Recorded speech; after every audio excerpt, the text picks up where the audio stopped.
Hello, everybody. It's Big Cheds. We're picking up with my battles with cancer. The chapter is I finally told my sister. This is part of the free version of my battles with cancer. I'm doing the entire book for free. I want to make sure everybody can get access to it.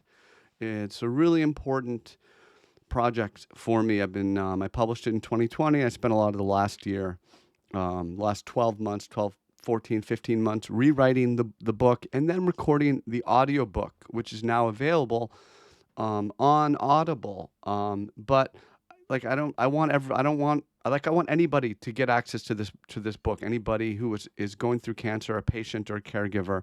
I was both a patient and a caregiver. So I wrote about that. My other books are Trading Wisdom. You can get that on Amazon Kindle, audiobook, hardcover, paperback, and Trading Quotes, also available on Amazon. Let's jump right into, and of course, I am Big Cheds on Twitter. I am Cheds Trading on YouTube, pardon me, which is, where you're seeing it now. I'm just going to read it through. I may make mistakes. I may ad-lib a little bit, but that's okay. We're just going to have fun. I'm going to go right through. So, I finally told my sister, in a deadly serious tone, my sister said, "Do not go to that hospital." And all of a sudden, I was really paying attention in a way I had not before. Before this dramatic declaration, I had been walking through the routine steps I had taken to diagnose my medical problem. This was all basic information to my sister, so I did my best to offer up as many details as I could.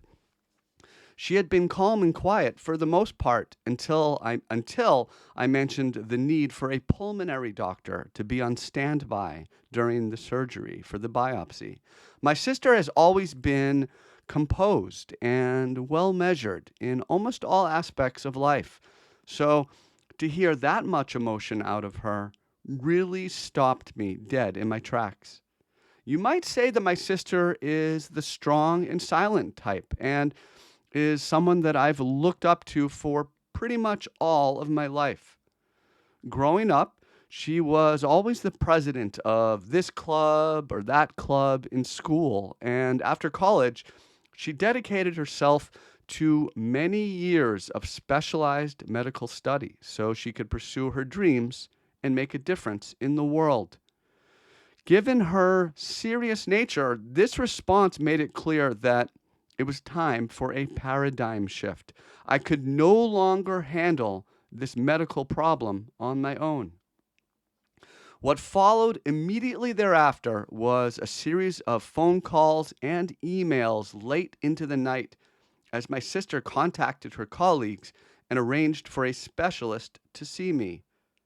It was a great feeling to know that I could finally surrender some control over my situation. Her help meant that I was now going to be seeing some of the best medical professionals in the world. I knew my sister would make sure that my illness would be properly identified and treated, and that provided a much needed relief. From my initial conversations with the doctors, it seemed like I probably had cancer, but still, we could not be sure until a biopsy was performed. My sister was also careful not to come to a conclusion herself and told me to just get the biopsy done. Her calm demeanor and resolute confidence helped guide me from the beginning to the end of this entire ordeal, and I'm extremely grateful for that. Even as I surrendered control over the process to my sister, I continued to look on my own to learn more about cancer and what enlarged lymph nodes were. I had so many more questions than I had answers. My primary goal was to find out what other possibilities this strange growth could be if it was not cancer. And if it was cancer, I wanted to know how might it be treated. This process led me to look on the internet and to search for stories about what chemotherapy and radiation felt like, what it felt like to receive these treatments. So I scoured medical sites to learn what mechanisms these medicines use to attack cancer. In my view, to survive an illness as serious as cancer, it would require me taking a deep dive into the details. Everything else in my life was starting to drop away from my focus. And soon there would be nothing else on my mind until I had absorbed what I needed to absorb to properly deal with my crisis. All throughout this discovery process, I kept a close eye on my wife, trying to keep in mind that she was also going through a tough time. She was worried about what I might have to go through to beat cancer, and I wanted to be brave and be strong, and she wanted to be brave and strong for me as I faced an unknown road ahead. She also had concerns for what the future might look like for the rest of our family if I had cancer and we lost that battle. Those concerns seemed quite rational to me. Thinking about my wife's emotional health really helped to keep me from getting too far down on my situation. I always kept in mind that whatever happened to me would affect so many others as well. In the middle of this uncertainty, the fact that I had finally reached out to my sister gave my wife a great deal of confidence. Having a track to put this mystery train on helped to lower our panic and despair to a manageable level. Now we could stay focused on taking it day by day. That evening, my sister and I continued to email back and forth, talking about the logistics for the following day until she called me with the final plan. She had arranged for 2 specialists to see me. She told me to go get my MRI and CT scan images from the old hospital and bring them to the new hospital by 9 a.m. sharp. She also told me that the head of her department had recommended a doctor who specialized in something called lymphoma, the type of cancer which it was suspected that I had. Hearing this information was a wonderful relief. I could now step back and let the process unfold with confidence, knowing that I was going to receive excellent medical care. Once I got off the phone with my sister, I called my dad, and I felt like it was the proper time to bring him into the loop. Once I told him that my sister was involved, I knew he would worry a lot less about my prospects. He answered the phone while driving back from dinner with my stepmother, and they were both in a good mood after what seemed like a fun evening. After we warmed up with some small talk, I told them about my medical problems. As I spoke and filled them in on the details, they listened closely and expressed a solemn tone. Once I'd filled them in on everything I knew, they offered me their sympathy and prayers and asked to be kept informed of any updates. Putting myself in their shoes, I imagine it must have been really hard to hear this type of news about a loved one and be unable to do anything about it other than to just pray for them to recover. That following morning, I set off with a sense of determination to get all the materials I needed to meet with my new oncology team. My first stop was at the community hospital to grab that CD with the CT and MRI scans on them.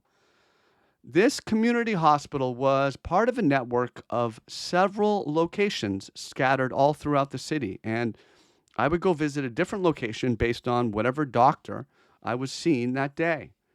Each of these locations had my medical scans on file, so it made sense to go to the closest one to the new hospital.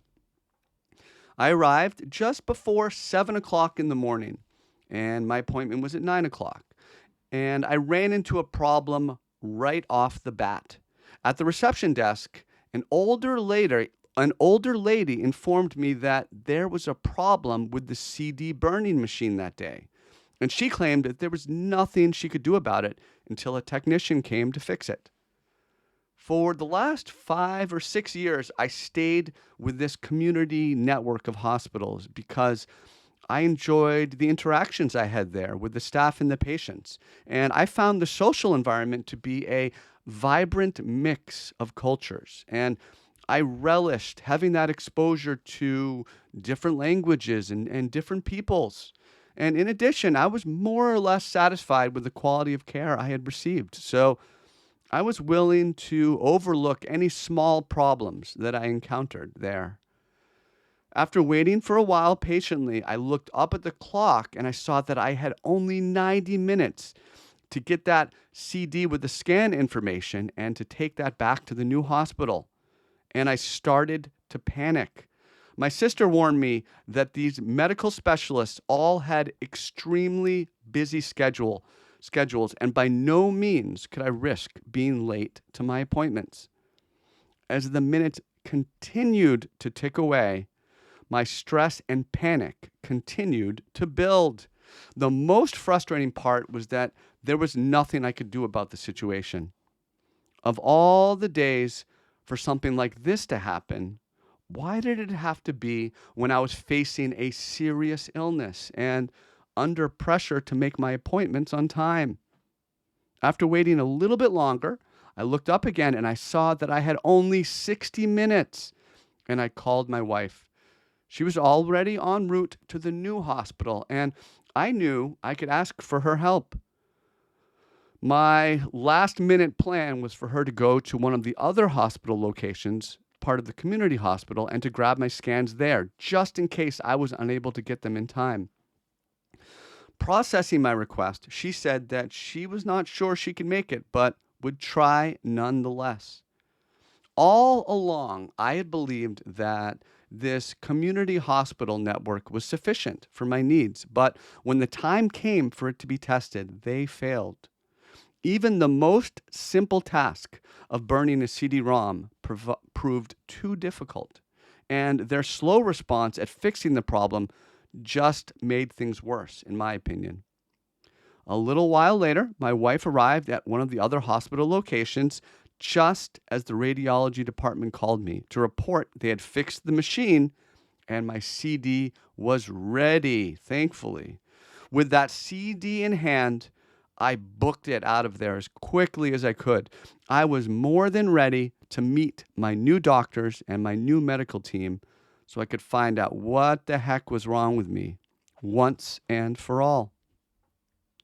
Going to the hospital is the next chapter. That's going to be the next video I will record. We're doing My Battles with Cancer, a patient and caregiver's candid memoir. I'm doing the entire book for free. I want the whole thing to be available to anybody that it might help. I was a cancer patient and then a cancer caregiver. We'll talk about that more as we get into the book. My other books are Trading Wisdom on Amazon and Trading Quotes. All of these you can get paperback, audiobook, Kindle as well. I'm, of course, Big Cheds on Twitter.